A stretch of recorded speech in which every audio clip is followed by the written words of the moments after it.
Mr. Jesu. Amen. Amen. Thank you so much. Ndichada kushumira right now from the book of Joshua. Joshua chapter 5. Joshua chapter 5 verse 12. You know, Tio, the manna stopped the day after they ate this food from the land. There was no longer any manna for the Israelites. But that year they ate of the produce of Canaan.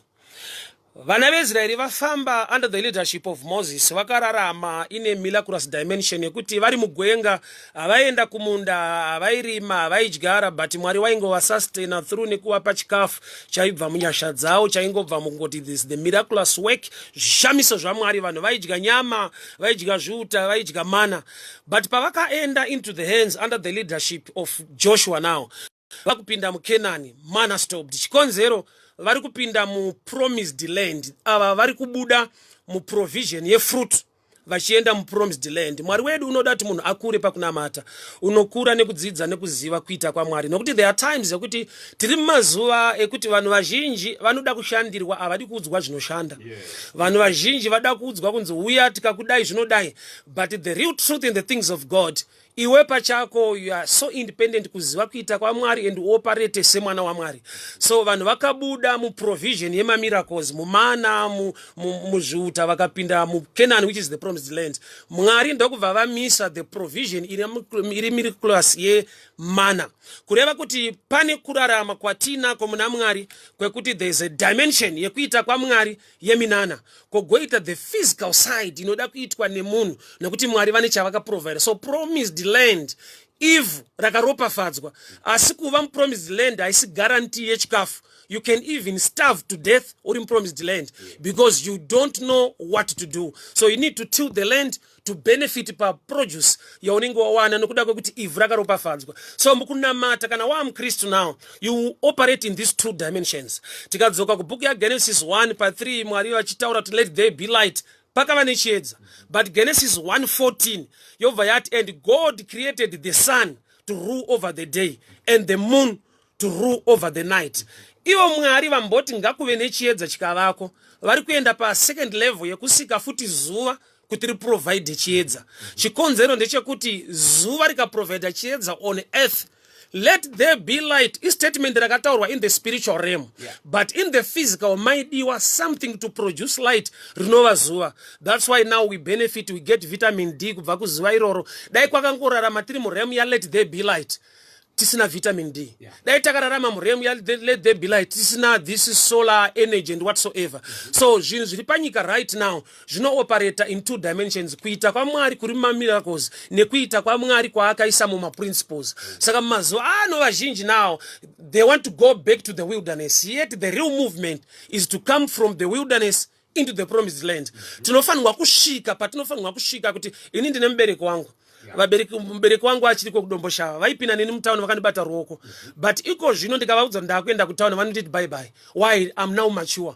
Even vakada kundibata ruoko to me it's more like kundinyadzisa kundiabusa yet rudo but rudo rwavo now haruchaita because I've grown up. So there are things yekuti mutendi unofanirwa kukura mukristu anofanirwa kukura kubva palevel yekushandirwa otanga kuita zvinoshanda nokuti anokushandira akafa kana kuti akanzi haasisipo kunamata kwako kwafa. Kunamata munhu ngaasununguke kuva independent kuziva kuti kuita kwaMwari. Munhu akaziva the principles of God akaziva ari muKenani anongorima haanamatirwa. muKenani hamudi prayer munoda kubata badza but kana muri under Moses muri muwilderness munhu waMwari unotaura naMwari wake mano yeburuka unotaura naMwari wake vanhu vodya zviuta but kana mu promised land no time for prayer munhu ngaarime. But there are times ekuti unonzwa mukoma ula munhu achiti aiwa Bible rinoti shiri dzedenga hadzirimi asi dzinokohwa.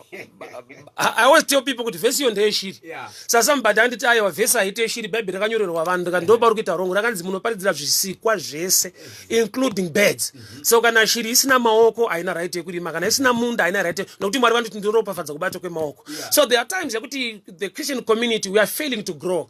We are actually moving backwards. Taakudzoka to the miraculous yet we must move from the miraculous to a independent level yekuti chataiti miracle it become part of lifestyle.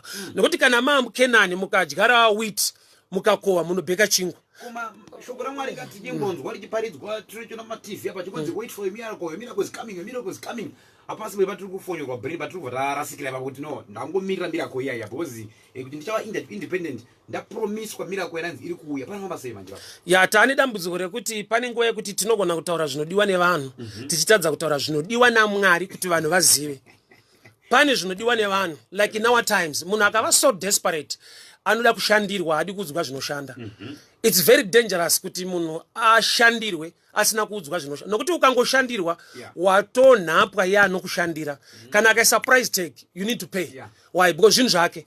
But when you are independent, nganga zvadzinoita from the negative side, imwe kingdom.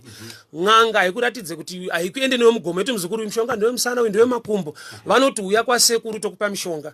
Why? Privacy iyoyo ndo mari yawo. I-profession. But isusu sevafundisi, we are there, we are anointed to reveal the secrets. We are not supposed to keep secrets and make money out of secrets. People must appreciate God. But the truth is, people must be taught the truth. Vave independent. Munhu ngaziwe kuti kupa ndinoropafadzwa, ngaziwe ndikadai ndinoropafadzwa. Kwete kuti munhu audzwe kunzi uya kwandiri ndichakudai uya nokuti ndikangofa. In fact, even ndisandafa iye ndinomuraya homwe anotobroka chete. Why? Nokuti ndiri kumudzorera kuwilderness. Wilderness munototrasta Moses. Trust a land. But kana muri mu Canaan, even Joshua akati akufarire ukangorima unokohwa. Why? There is the promise. Nokuti there are times kuti vanhu havasi independent. Vanhu havana kusununguka, havana kuudzwa chokwadi. Why? Tiri kudzokera back ku wilderness because vanhu vazive the two ways, the two acts of God, the miraculous and the systematic. So mu systematic you just know the truth and apply the truth. Ukai apply inoshanda. Vanhu ngavadzidze kuudzwa zvinoshanda than kushandirwa. Nekuti Mwari wedu futi akakupa shoko rake ukarishanda naro rinoshanda. Shoko la Mwari rinoshanda. Nekuti iye ndiye Mwari wacho. But munhu akasava independent enough anopedzera angodzoka kwa Moses. Kwa Moses kune vhangeri 1. Rengoti Mwari warida kuunza chingwa garai apa. Mwari ada kukupa mana garai apa. But kwa Joshua now, Joshua is a type of a leader kuti vachida kutokrosa vanhu vakuita misikanzwa is different from Moses. Akati hama dzangu mukaita misikanzwa mukaramba kutenda ini nemhuri yangu topinda. Aida topinda iye namadhamu wake nevana wake. Vanhu ndopakona kuti this guy is serious. Aida topinda namadhamu nevana wake. Why? Nokuti Moses vanhu vaiti vakangoita zvisina kunaka aikwira mugomo. Oti Mwari vanhu venyu vanzwire tsitsine kudii. Kuti vanhu vainamatirwa. And we are going back there now. Vanhu vakuda futi kunamatirwa. Yeti we are at a level yekuti unogona kutonamata Mwari wako chatakasiyana mu kingdom yaMwari zvipo chatakafana nekodzero. Yes, we are all sons of God. Zvipo ndo zvakasiyana. So there are times yekuti vanhu mukodzero avasisimo. Vari kungodzokera kuti maybe there's a gifted man of God, there's ma gifts ariko, but kodzero ma rights sevana vaMwari tinao. So munhu akasununguka nekuziva the truth concerning the rights in the kingdom of God. Ukangorima muKenani unotokohwa chete. Uka apply ma principles aMwari zvinoita bets. But dambudziko nderekuti we are going back. Why? Tinoda kudzokera kuremu yekuti let there be light. But the same God akati let there be light wakasika zuva. Why? Kuti zuva is supposed to rule on earth. Saka kana zuva rakaisirwa to rule on earth, zvoreva kuti kune a principle inoita rule on earth isiri miraculous. Nekuti let there be light. Dai rakari light rinongoshanda on earth, there was no need to create the sun. Kureva kuti let me go deeper this way. Mwari pavakatoti pavakasika zuva to rule on earth, zvinotereva kuti pavakati let there be light, that light was not affecting the earth. Nokuti Mwari pavakasika zuva to rule on earth, kuti the earth was still having darkness. Saka kuti kune ma challenges tine COVID-19. Ma principles ari kutaurwa ari mu physical realm, they are godly. They connect you to your health. Saka muchaona dambudziko ratinaro, I always tell people this, kuti ukanzwa chiremba chiti vaine hygiene kuti azvire kuti mishonga yechirwere icho chavana ingango iriko, but prevention is better than cure. So we need to know the right principles yekuapply on earth. Akarongeka kune zvinhu zvekuti mumwe munhu akauya kwandirizwa mufundisi ndoda kuregera fodya but show me verse rinoita ndisiye fodya. Ndikati atomboda verse. Ukatoona chipepa chefodya chakatonyorwa zvakanyorwa ende pakanyorwa kunzi danger, tikaisa mushona zvinoreva kuti hokoyo, kureva kuti uda kudzwa kusiya hokoyo iwoninga hamufu ndokukuvadza, but zvakanyorwa nzi ndokukuvadza hokoyo woti ndiri kuda verse. It's a simple logic. Zvinhu zvinokuvadza iwewe kwete Mwari, kwete ngirozi. Iyi haisi nyaya yekuti kunamata kana kusanamata, kuchengeta utano hwako. Nekuti ukaignore utano hwako, even Mwari ariko, unoshamisika mamwe machallenges achikuwira iko kudenga kuina Mwari. Because we ignore the principles on the ground. Powerful. Malozi aripo panyika, law of gravity, law of what on what. Ndiri mufundisi ndikasvetuka ndotodzoka pasi. Handimbofa ndakahenga mudenga azviite. Why? These are the principles that govern earth. So my principles are on earth. Sometimes tinofunza kuti aiwa kana uchinamata you can simply ignore orarama mu let there be light. Mu let there be light amuraramika amuna vitamin D. Plants agone kurarama imomo nokuti they cannot do their photosynthesis. But they need sunlight. So that sunlight ikashaika on earth pani let there be light. My plants are survive. Human life are eaten because tunotora oxygen kubva kumiti. Kuti tiri kuto sustain one ma principles are on the ground. Atinofanirwa kurarama now tichinamata. We are not heavenly minded to be earthly useless. We are heavenly minded to dominate earth. So muchona Jesu pai this I teach in parables. What is a parable? An earthly story with a heavenly meaning. That we must also acquire knowledge on the earth. Tine zvatofanirwa kuziva ende zvitori muna Mwari.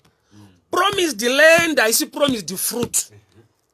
Iland yekuti inzvimbo yekuti mukatosvika panosakuru Mwari ndo vakamisa mana, not the devil. Kuti zvimwe zvinhu zvisiri kuitika muupenyu hwako haasi Satani. God wants you to grow and do something.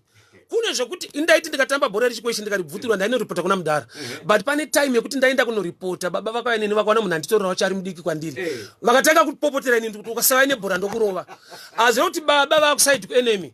Vari kuti it's good for you to grow. It's good for you to do things. It's good for you to do the right things. So the church now is going back to the wilderness. Why? There is a rise of great men of God, but who are not teaching principles, but who are telling people how anointed they are. I respect anointing. People are anointed, but anointing, I teach everyone ignorance to the truth for them to be independent. Kune zvinoda kuitwa whether anointed or not. Kune principle yekuti no matter I'm anointed, I can be poor. Kana sikazive the principle inogona kuti leader into success financially. Ndinoda kutenda zvikuru ngoti nguva.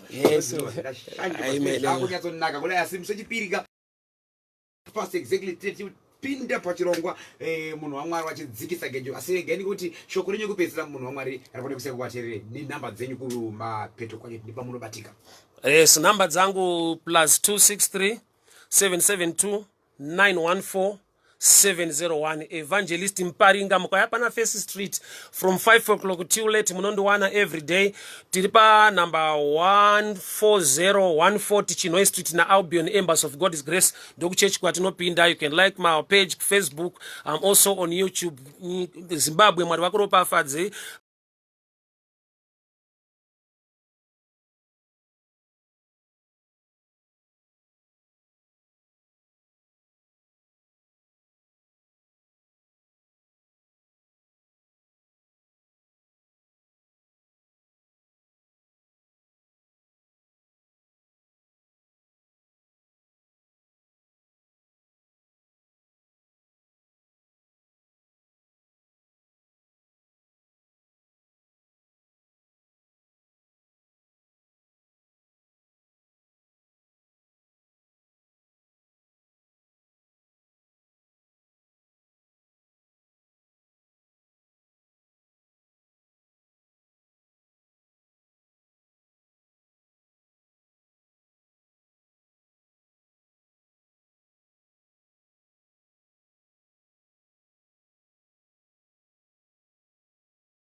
Baba ndinonamata mangwanani ano. Andizive ari mu situation yekuti is about to go out. Is about to move out. Out of business. Out of relationship. Si mimasvika pagedre 9. Amuvatenderi kubuda. Vanodzokera futi kumba.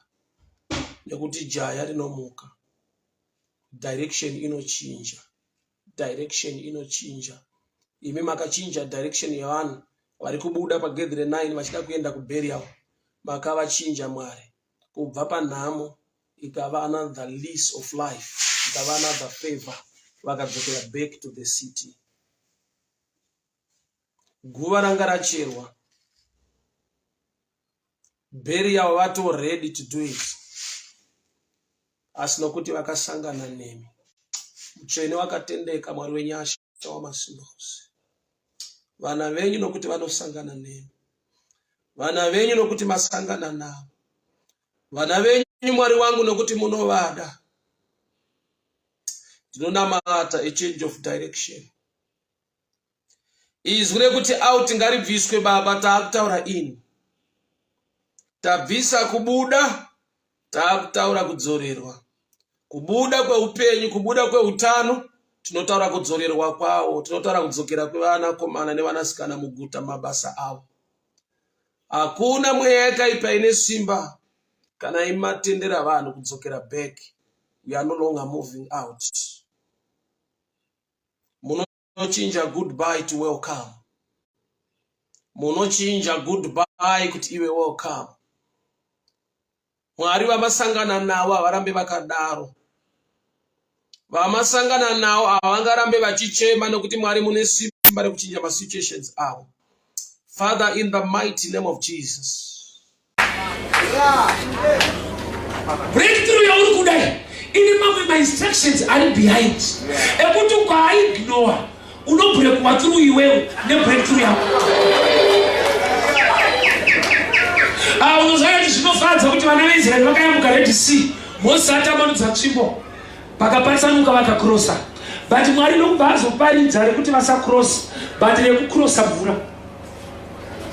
Mwari nokubva vati kuna Moses, stretch your hand. Chivhara Red Sea. Kureva kuti kune munana wekuvhura, but unochengetedzwa nekuvhara. Nokuti chamavhurira kutiza maEgyptians, chamuri kuvharira kuuraya zviri kuteera. Zvoreva kuti ukavhura Red Sea, ukatanga kuvhara, unobatwa paunhu nemasoja afara. Uchivhara unzwa kuti tsano takubatai. Ziva chamuri kukrosera Red Sea. Ukakanganwa kuvhara, unoteerwa nezvamuri kutiza. So pane instruction inouya after breakthrough. Kune instruction yaunofanirwa kuchengetedza inoita kuti breakthrough yako irambe iri muruoko rwako.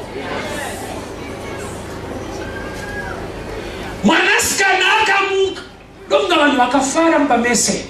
But Jesu ndokubva ati ndine imwe mhariti chamuri kufarira chiri kuda poriji. Unogona here kusustaina miracle yako neinstruction yauchawana after wareceive miracle yako. Usina bali maisha akanakira maji. Akaremusa kusvika pale ndokuti matopa profita mvura kwete mvura. Asanozwa kese mvura. Apana usi drink, pana usi water. Ukapa profita mvura. Kana munhu waMwari mvura unogamuchira blessing. Rakareruka shoko kusvika pane Exodus 25. Vanhu vakaiti yaine zvipo vanhu vanodaga vabvise. The last instruction vanhu vositaurira vamwe. Kana vasina zvokunza vauye nemakushe embudzi kwete mbudzi. So when I speak that giving, you must be a giver at this level. A sign that he wants to work towards the things of God.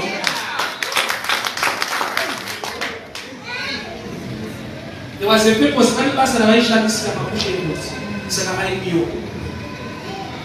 so in other words, wakamilile ungakudaro sungika zvinoitwa nevanhu nokuti malevels takasiyana kuona takasiyana but kuti nokuti wakamilile ipazira rako iwo mave yako iground unofanira kuwaziwa weka maitiro ako vivavo unofanira kuwaziwa but ipapa ndekuti wakatozomira dzimwe nguva wakamiswa nokuti pamwe vanhu vasi kuappreciata but I've come to tell you this. Mukadzi akazora Jesu perfume anotendwa nevanhu ndiJesu kwedza akati zvaaita izvi azviparika pasi rese aita zvakifadza but vakava kukomberedza Jesu vakati what a waste. Usakaisa kuti vanhu vachafara nezvaunoita vamwe havazvitorese chinhu but Mwari wako nekutendeka kwake anoziva kuti are striking the ground. You are prophesying for the victory of your life. Saka wakamirire chakaita kuti umire notiziva zvichida vanhu kana mafungira kuti maonera vanhu kana kuti ikonomi yacho ngachizwa profita airwara but achikungoprofita kubudirira. Economy yange ikarwara. The word of God will prophesy victory to your life. So don't stop doing things towards the house of God. Mwari akakupa chipo nenyasha dze business, but the problem yako unonyenga makastoma. Ndapedza newe. Oda kuprofit by papa. Wesada kutenga mining. Munobroka tano. Aishe. Ndina matirei harisi kufamba mune bhemba rinocheka business.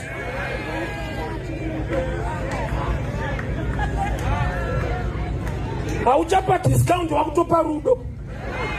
Unosimuka sei bamkuru. Pamwe pacha uduku batwa msoro batwa mkati me msoro. Say every customer vamainini. Bawa ifani waku hota uchi supplier. Waku hota uchi chikiwa. Anisiku zoti. Shunzangu zuru kufamba sei. Iwa zoti kufamba uzei. Osapa mpacho kuda kupawa na matiri mpepete. Fusi na matiri. Anjoni kabata mari. Inofamba sei. Iyo kwa ibata urukwenda kupi. Kwa urukwenda ndokwa irukuperera. Cheka kuti shauri bishopa. Una bemba re kuti sanzere. Unaura ministry yako weka. Every potential customer.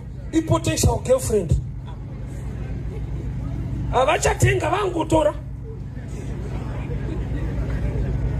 Wamvimba achatenge. Hapana satana. Pita ane bemba lake kubasa lake. Pane kuti ave mutendi ya girlfriend. Anotende ukase.